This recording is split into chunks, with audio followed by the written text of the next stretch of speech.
to some new reporting now that's first to NBC News, and it has some major global consequences. Our Pentagon and White House team reporting today that Russia is giving an unprecedented level of military and technical support to Iran, according to senior Biden administration officials who say the support from Moscow is in exchange for weapons to use in their war with Ukraine. So what does that look like, right? Like, let's get to specifics here. For one, Iran might be getting things like helicopters and air defense systems, while the Kremlin gets Iranian-made drones, which have been used to devastating effect on the Ukrainian battlefield.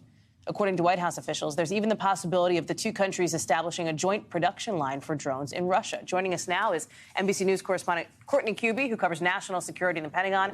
She's on that byline along with her colleagues there in the White House team, including Carol Lee. And Courtney, it is not often that you drop a story that people around the world then react to, right? I mean, for you, it happens a lot.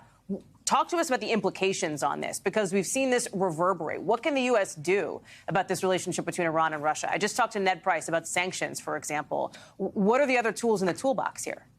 And some of those were announced today, as we heard from Ned, some new sanctions against Russia, and specifically against entities that were directly involved in the transfer of some Iranian UAVs that have been used with really devastating consequences and impact in Ukraine, even in recent weeks, Hallie. But what's different about this reporting, look, we've been hearing for weeks, even months, about the relationship between Russia and Iran. Specifically, we had been hearing that Iran was providing Russia with these UAVs or drones.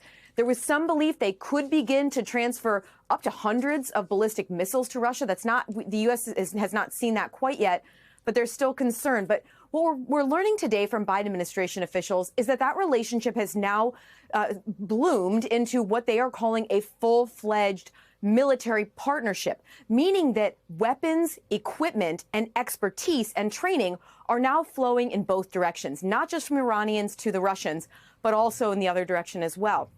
You mentioned that they are talking about setting up some joint production lines. They're also talking, there's some concern. Iranians have been training on these more advanced Russian fighter jets in Russia. In recent months, there's some concern that the Russians may actually give Iran some of these advanced fighter jets, which would cause real ripples within the region if they had that capability with allies, U.S. allies like Israel and others. But you asked specifically, what can the U.S. do here? In addition to those sanctions, they're talking about creating some sort of a partnership or coalition of like-minded nations to help deal with this new partnership and this growing partnership. In addition to that, they're also discussing the U.S. ways that they can talk to some of those countries to prohibit them from allowing the Russians or the Iranians to move any of these weapons and supplies through their nations as they sell them and trade them back and forth, Hallie.